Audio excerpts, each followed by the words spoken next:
it your way. Let's let it be only one manager. You just my Pearson now. What?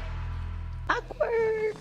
Wow, man, that's just a clip from a show that started like 5 seasons ago, Heather B. And I remember when it first started because I lived around the corner from where the shop was. I was on 112th and 5th. And I start seeing, cameras around the corner from my house. Like, what's going on, man? I'm trying to stay low key. They got the cameras over here. And then I start talking to some of the folks from Viacom and found out that this show was coming to the company, the Black Ink Crew. Yes. Chicago now is coming was coming to the company. The one around the corner from my house was the one in New York. And when they told me they were expanding Chicago, I was like, well, what is that going to be like? And I had a chance to go out to Chicago and sit down and interview Ryan, who is the founder of the new 9 Mag tattoo shop, and really find out what he was about and learned a lot about his history, his family, some of the trials and tribulations he had gone through. And I said, okay, this is some real shit that's happening right now. This ain't going to be fake reality TV. That sounds like an oxymoron, fake reality TV. This is going to be something real. And then 5 seasons later, here they are. We got the one and only Ryan and Don from Black Ink Chicago here. Welcome. Thanks for having us. Man, what's going on, fellas? How y'all, have I not seen you since we did our broadcast in Chicago? No. I think we saw you in when you came and did the what was the cipher that you did? Oh, the one Chicago? shot. Yeah. Okay, yes. And we saw y'all then. Yeah. Are y'all happy, man? Yeah, now. Yeah. Y'all happy? Yeah, now. Absolutely. You start the 5th season airs. You're in the 5th season now. Fifth season now. Did you anticipate it lasting this long? No, honestly, no. We don't. We never knew how it was gonna work. When we started off, it was no drama between us. So we figured that it'll only be what it was. But once people get famous, man, and it creates its own drama within itself. So that's tough, man. Yo, did VH1 manufacture the drama that y'all had between yourselves for the sake of the show? I think they just able to. They learn, they've been doing it for a long time, so they know how to put the plugs on some people's emotions and don't let it out, and just let it's like therapy. Yeah, they were at that point. They were able to come in and divide and conquer and allow for these people to separate. We really separated at a point. When egos got involved and like I said, just that fame or what they would think is the level of fame or notoriety, man. When that comes into play, all people really show who them true selves are. So. That's what separated us. So we came back to it now. People went through it and we came back to it now. Yeah, I mean, Ryan, you've changed, man. Yo, I've seen the different. How many hairstyles have we seen from Ryan, man? Dude, you way buffer than you were a few seasons ago. Oh, Come on, man. No, I put the plugs on them, man. I went through a breakup last year, man, and I just put it in the gym. So okay. Was the breakup because of the show? I mean, it's because of me, but yeah, because of the show. Because of what I put into the show. Because I was with my lady. I was planning to be married, but in that same sense, for whatever it was, that level of notoriety, it creates the level of embarrassment to be way higher. You know what I mean? So, you're subjecting somebody that you care about, that you love, to all these social opinions when, if something happens with any random person on the street, don't nobody know what's happening in their household but them. You know what I mean? So when something happens with me on television and on social media and millions of people watching, you subject that woman to a level of embarrassment that is something, that probably can't be forgiven. You know what I mean? And you got to accept it. That's some real shit right there, Ryan. Right Absolutely. there. Man, that's exactly what it is. Now, you're a family man. Yeah. Now, right? Yes, sir. Yeah, I ain't got nothing for you, man. You Nah, look like I'm about to yes, say sir. something Nah, to you. nah. Okay, I'm just listening. But, I mean, how hard was it for you to find your square and be right? Because I heard 2 weeks ago you said, I'm just focused on being the best dad I can be, best husband I can be. You know. Like you said, like Roger said, man, when you realize, we signed up to be on reality TV. It's not like our families, our children, our friends, it's nothing that they had to plan to have to deal with. So you just start learning the choices we making is not just affecting us, it's affecting everybody. My kids were affected, my wife was affected, and like you said, that level of embarrassment it's draining. Yeah. It puts people through mental insecurities, and it's like a lot of stuff that we have to go through that we aren't always able to display. And for me, it was just realizing like I was really putting myself through more than what I needed to, and most importantly, my family. And I had to realize like, I'm draining them of their positive energy. I'm putting them through stuff. I'm putting them out for the media to destroy them even more. So. Yeah, but at the end of the week, when you go to the bank and you cash that check, it all starts to make sense. It'll make sense, but at that level, it'll never be worth the sacrifice of exploiting somebody you care about or yourself. It ain't even worth it.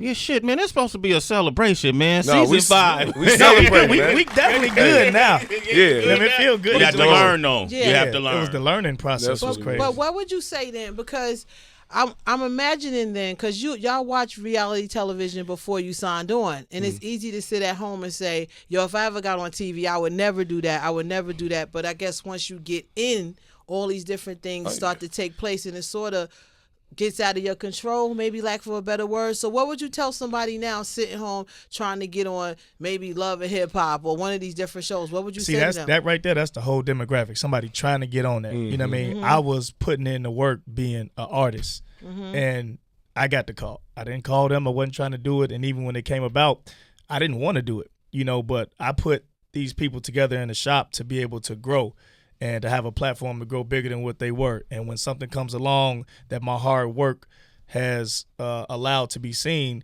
even when I didn't want to do it, how selfish would that be of me to deny them that when I put them in there to grow? Now people can feed their families off of this platform, you know what I mean? So it's like people who go looking for it, they're going to be something different, and then they probably are subject to that.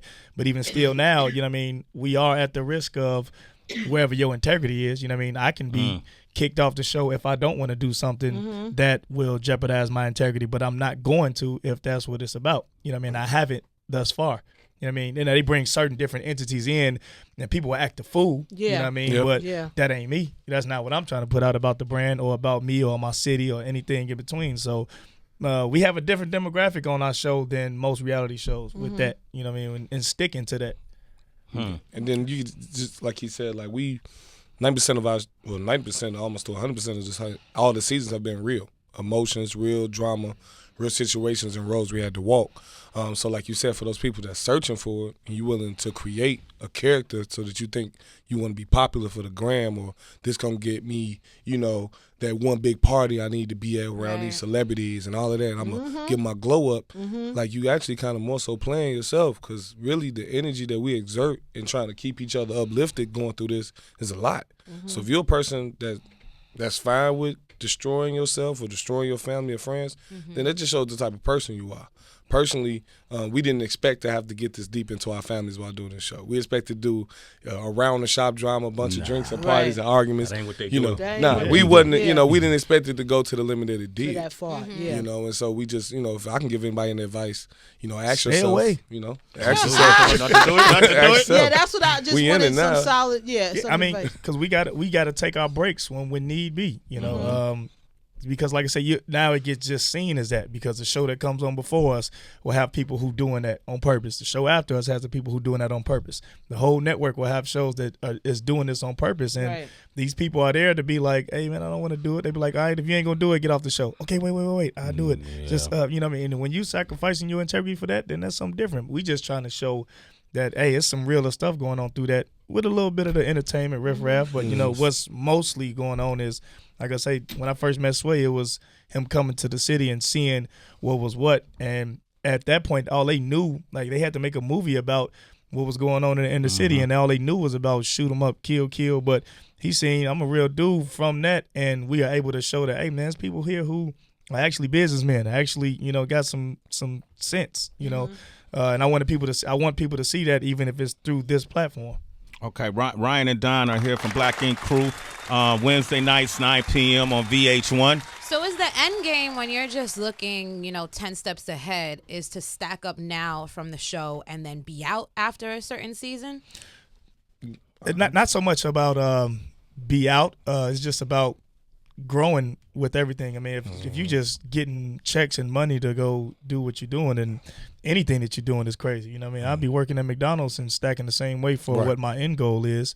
If I can get there faster to do different things, then, so be it. You know what I mean? Especially if I'm like now it's a blessing to be busy. It's a blessing to have, hundreds of people daily come by my shop that I built, and they support something that you do, and and they get tattooed, and they support you from all over the world. And now I can open up branches of my business in almost every city because people support it that much for what you put out. So the platform allows for you with the expansion, but if you're not doing what you want to do in the end game, like I said, some people just goal is just be on TV and get some followers. Yeah. You know what I mean? Yeah.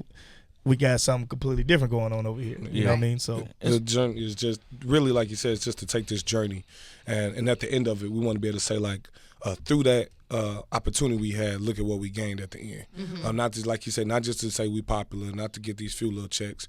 Ultimately, when it's all said and done, I don't want to look up and be like, man, remember him who used to be on TV? And I'm just now, there's nothing for me to show from that. You know what I mean? So we want to have that, like you said, that end game where we have something to show from the moments that y'all are watching right now. So, so even when I watch the show, when I watch y'all, I see something real. But then I'll watch like a couple weeks ago, and you guys were at the tattoo convention. What was that in Vegas? What's it called? yeah, Vegas. It was a tattoo. It was actually like a tattoo safety conference. Okay, a conference, right? And then Charmaine, is it Charmaine? Yeah. Charmaine was trying to really work her way back into your good gracious, and she was supposed to organize all these things. And the kind of mistakes she was making made me think they got to be setting that up. Like she couldn't be screwing up something. If they what it had to do was it was following the story of, you don't know this lane of the tattoo industry, so I'm gonna leave it to you. And if you don't know to contact these people about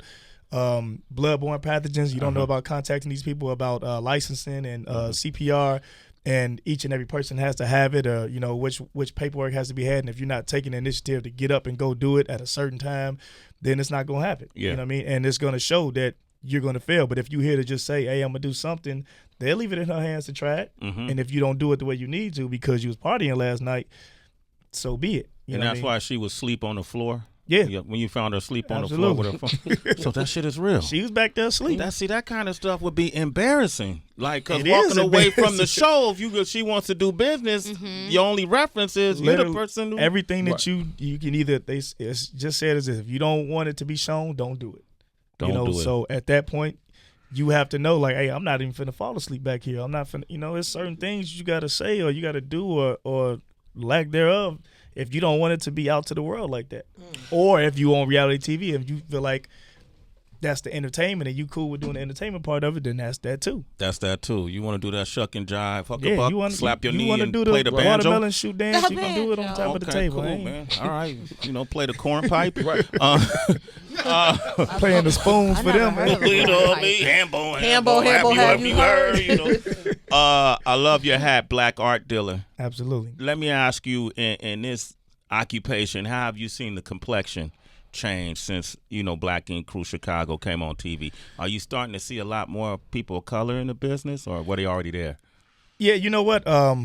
It's just in a sense of we have inspired people every day who thought it couldn't be done to do it. You know what I mean? When Caesar was the first black tattoo artist on television, in that sense, to own the shop, people they degraded it because it was the franchise was Black Ink Crew, adjective, noun being the crew, meaning it was a lifestyle show. They thought it was like the tattoo shows like LA Ink or New York Ink or Miami Ink, which were actual tattoo shows.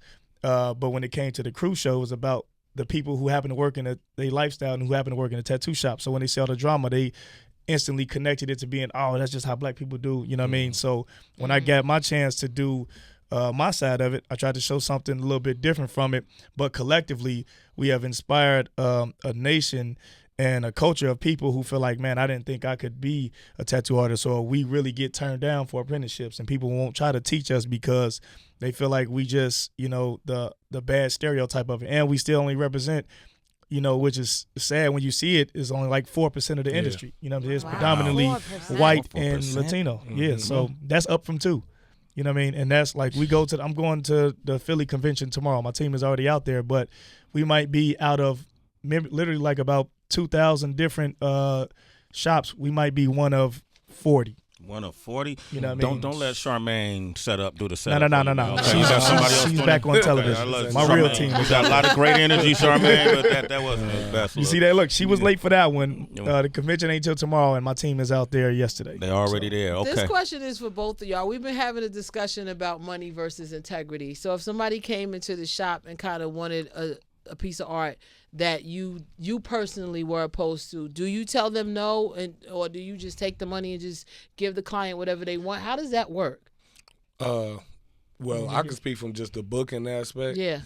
For me, depending on what it was, like, we as the artist, even when I would do my brother's booking and management, it'd be more of like man, how you really feel about this piece? Because like we have all the right to tell a person no, it ain't the money, nobody's hurting, it ain't that serious. Right. So like if it's something that's just too wild, racist to the left, you don't even get to respond. Not even finna take you serious. That you even, because like end of the day, his name is on it, or that artist's name on it. So if it's something that's so disrespectful and it's like, oh man, Ryan Henry killed this piece, it's gonna fall back on Ryan. Yeah. It ain't about the person that did it. It's gonna fall back on the artist on the shop. Like, dang, y'all, that's how y'all get down. So we all for ignoring some.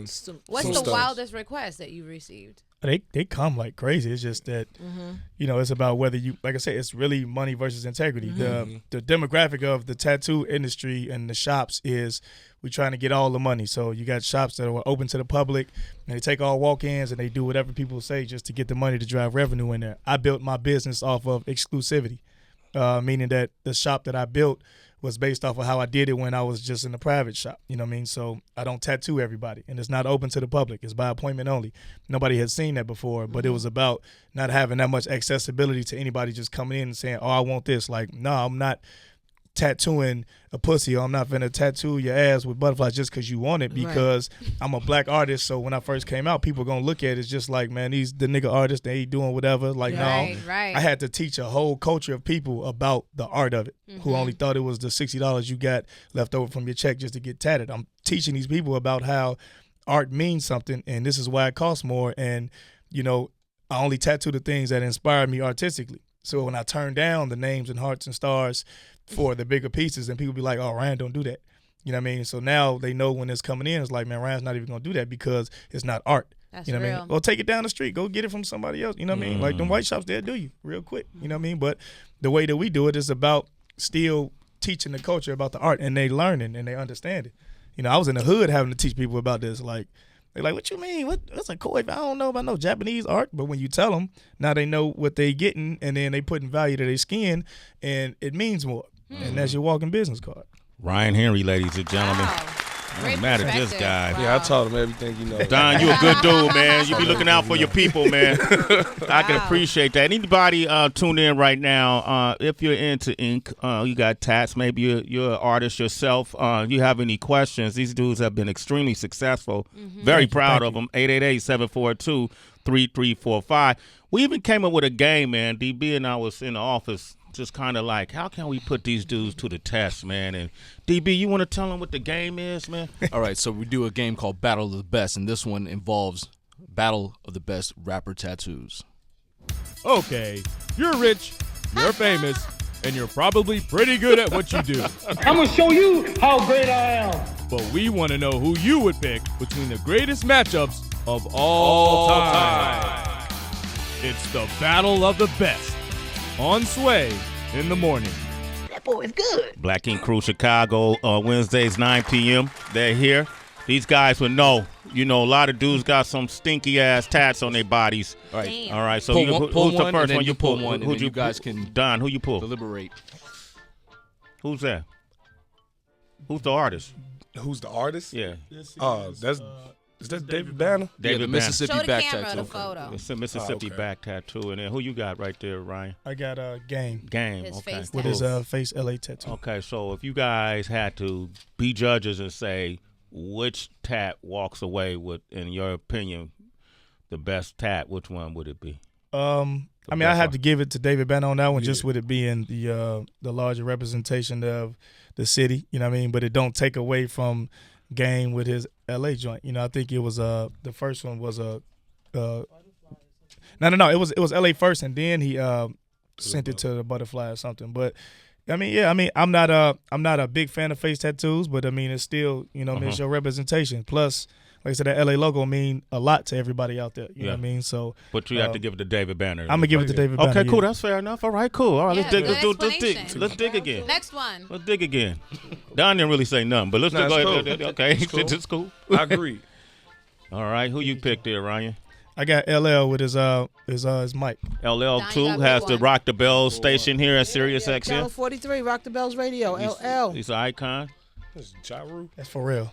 For real? For real on the neck? Yeah.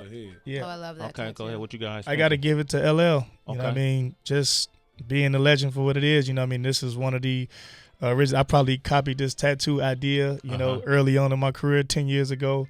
People bring it to you and they sing and they rap. They want a mic down their arm. There it is. So him being, the pioneer, I got to give it to him. I was going to agree with that because he did kind of kick that off. Like he did that kind of.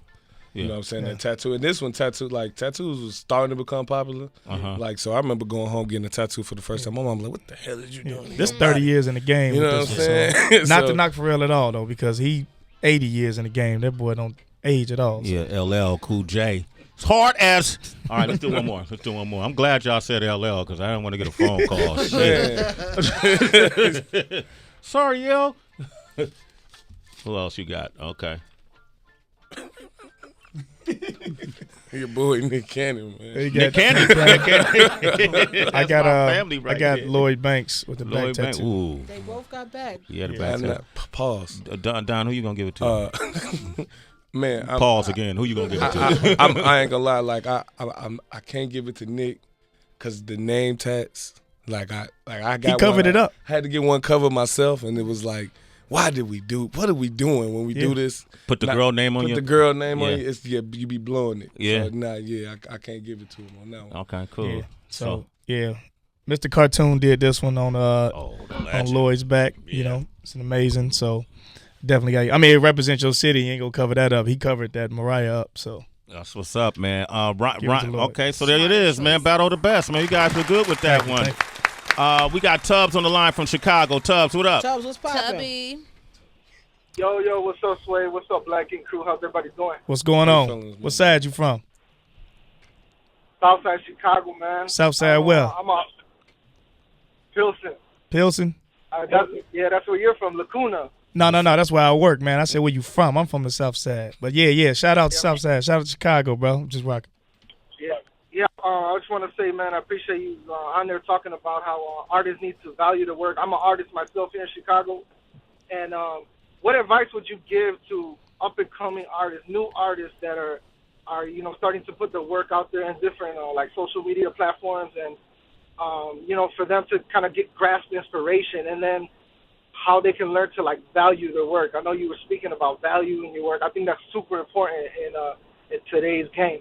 Yeah, sometimes you just gotta keep at it, dog. I was, I literally had, 15 people lined up in my dad's house on his couch, 24 hours a day, just grinding to put it out there. I lost weight tattooing my first couple of years just because I was putting it out there. I had to put that content out there, and you do have to be repetitive in your explanation. And people gonna get tired of you saying it like, man, it's just tats. No, you have to stand on what you're talking about. And you from Pilsen, you know how it is. They trying to gentrify that whole neighborhood. You know what I'm saying? Shout out to 18th Street. So you have to be. I'm predicting that you Latino beard from Pilsen, you know what I mean? So you got to stand on that, man, and, be what you got to be and don't let nobody change it. They got like 2 white shops in Pilsen now, man. So stand on that, you know what I'm saying? Go in, save your money, and then create your own shop for your neighborhood. It still say keep Pilsen Mexican over there, so do that. I appreciate that, bro. You might have seen one of my murals. I did the big Mexican flag and calligraphy over there by the Midwest Made shop that's on 18th right there. Oh, over there by Giordano's? Yeah, most definitely. Congratulations, Tubbs. Hey, Tubbs, thank you for tuning into the show. I know you're going to be playing it in your shop. You a citizen, Tubbs. Sway in the morning, come stop by homie. 9 Mag, brother. And stop by 9 Mag. Say what up, all right? For sure. Appreciate you. Okay, because I'm a member. All right. Boy. What's up with 4, man? My brother good. Just texted him this morning. Locked in the studio. Okay, You know, cool. He coming back? You got something coming? Yeah, he got some heat coming for everybody. That boy just been putting in work on music, man. Nasty, He had to bury himself in the music. Whatever with all that, man. To inspire himself back. Man, whatever He been waiting. Man. When he gonna come? No, it's been how long it's been? Hey. He in the lab making music, He come make these bars up here, man. I can't wait. Yeah, come I bring can't them wait. bars up here for. Son. Enough time waiting. I'm tired of being Can't nice to wait. y'all, man. Can't wait. That big brother dynamic shit. Fuck that. Bring your bars. Tell them, Tracy. Yo. There it is. All right. It is. Right. Hey, man, I'm proud of you. And I'm very proud of both you guys. I love how you handle yourself, and I know what it's like, especially with them cameras and how the system works. Yeah. But you're doing an excellent job. You guys are inspiring a lot of people the right way. So continue success. Black Ink Crew, Chicago, Wednesdays, 9 p.m. on VH1. And even if you ain't on VH1, whatever you doing, you always got a home up here on Sway in the Morning. Thank you, brother. All right? Appreciate you. That's what's up. Boy.